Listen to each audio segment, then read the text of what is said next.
বৈরী আবহাওয়ার কারণে বেড়েছে শাকসবজি সহ মাছ মাংসের দাম।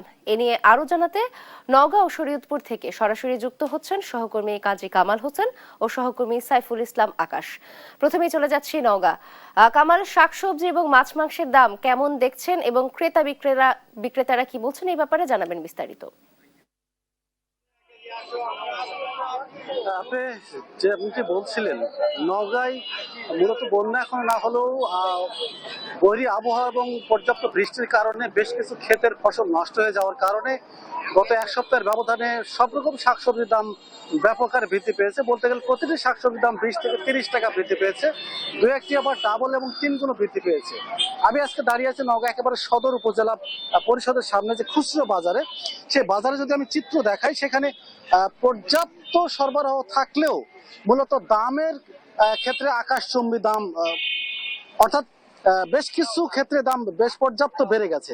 আমি আজকের যদি বাজারের কথা বলি, যে ঢেঁড়সের দাম 30 থেকে 40 টাকা ঢেঁড়স আজকের বাজার বিক্রি হচ্ছে 60 থেকে 70 টাকা কেজি।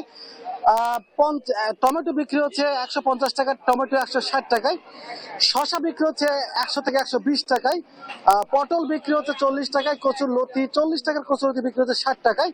পেঁপে আগের দামই আছে 30 টাকা। এছাড়া করলা 30 থেকে 40 টাকার করলা আজকের বাজারে বিক্রি হচ্ছে 100 টাকায়। এছাড়া বেগুন, যেটি গুটি বেগুন, যেটি 100 টাকার গুটি বেগুন আজকের বাজারে বিক্রি হচ্ছে 160 টাকা। এছাড়া সাধারণ যে বেগুনটি, এটি 80 টাকার বেগুন বিক্রি হচ্ছে 120 টাকায়। আলু এবং পেঁয়াজের দাম মোটামুটি অপরিবর্তিত থাকলেও আলু বিক্রি হচ্ছে 40 টাকায়, পেঁয়াজ বিক্রি হচ্ছে 50 টাকার, পেঁয়াজ 60 টাকায়।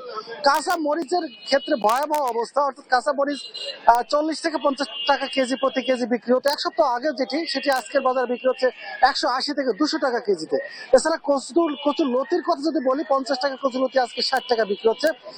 20 থেকে 30 টাকার লাউ বিক্রি হচ্ছে 60 থেকে 70 টাকা। এছাড়া গাজর বিক্রি হচ্ছে 160 টাকায়, আদা বিক্রি হচ্ছে 160 টাকায়, রসুন বিক্রি হচ্ছে 80 টাকা। রসুন আজকের বাজারে হয়ে গেছে 100 টাকা। অর্থাৎ সবকিছু মিলে বলা যেতে পারে যে শাকসবজির দাম, সবগুলো শাকসবজির দামই ব্যাপক হারে বেড়ে গেছে।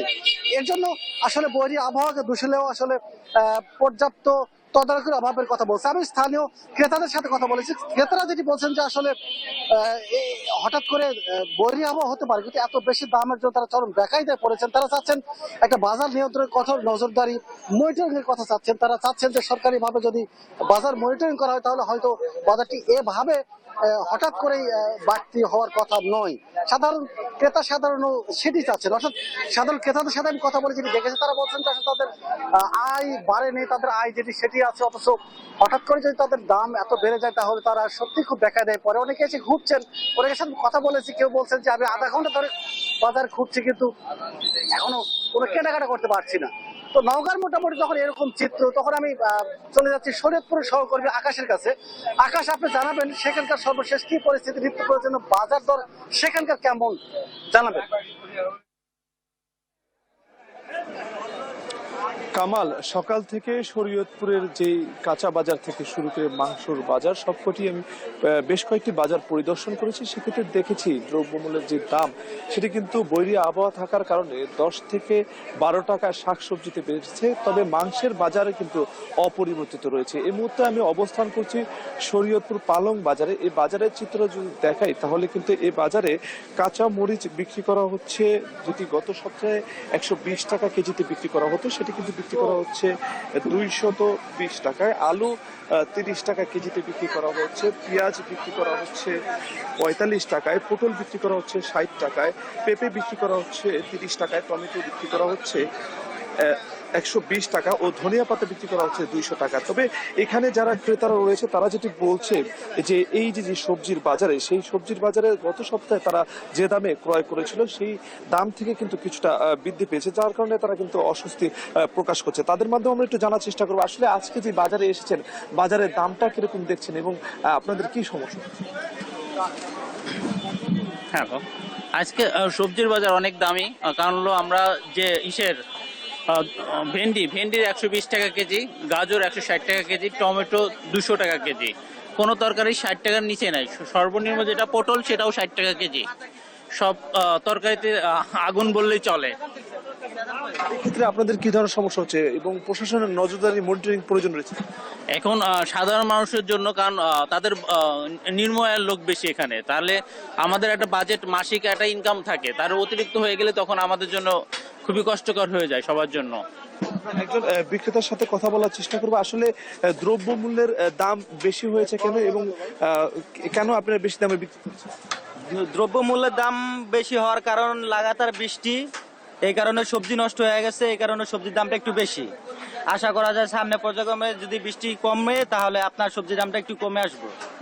শুনছিলাম আমরা শাকসবজির বাজারের কথা, পাশাপাশি যদি মাংসের বাজারের কথা বলতে যাই তাহলে কিন্তু আমরা জানি যে গরুর যে মাংস, সেই মাংস কিন্তু শরীয়তপুরের বাজারে 750 টাকা কেজিতে বিক্রি করা হচ্ছে এবং এখানে যে খাসির মাংস রয়েছে সেগুলো কিন্তু বিক্রি করা হচ্ছে 1250 টাকা করে। আমরা একটু কথা বলার চেষ্টা করব যিনি কিনা গরুর মাংস বিক্রেতা রয়েছে। আসলে এই যে 750 টাকা দরে আপনারা গরুর মাংস কেন বিক্রি করছেন? বিক্রি করি আমাকে খামারিরা এখন সিজন না, খামারির কাছে গরু নাই, তারপরে আমাকে দাম পরে মোটামুটি, তারপরে আমরা চাই জনগণের লেগে যদি আমাকে একটু লাভ কম হয় তারপর আমরা এই দামেই বেশি।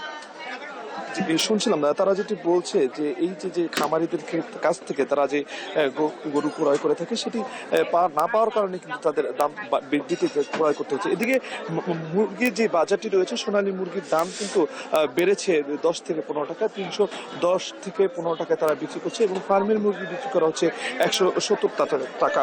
অর্থাৎ তারা যেটি বলছে যে উৎপাদনের যে স্থানগুলো রয়েছে সেই জায়গা থেকে কিন্তু তাদের বেশি দামে ক্রয় করতে হচ্ছে, এ কারণেই কিন্তু তারা এই জায়গায় বেশি দামে বিক্রি করছে। তবে ক্রেতারা যেটি বলছে তারা গত সপ্তাহের তুলনায় এই যে দামের পরিবর্তন, সেই বিষয়টি নিয়ে কিন্তু যারা উচ্চতর কর্মকর্তা এবং বাজার মনিটরিং ক্ষেত্রে যারা ভোক্তা অধিকার কর্মকর্তা রয়েছে তাদের দৃষ্টি আকর্ষণ করেছে এবং তারা যেন ন্যায্য মূল্যে সঠিক দামে তারা এই দ্রব্য ক্রয় করতে পারে সেটি কিন্তু তারা প্রত্যাশা করছে। তো এই ছিল আমার কাছে শরীয়তপুরের সবজির বাজার, মাংসের বাজার থেকে সর্বশেষ তথ্য। নাবিলা।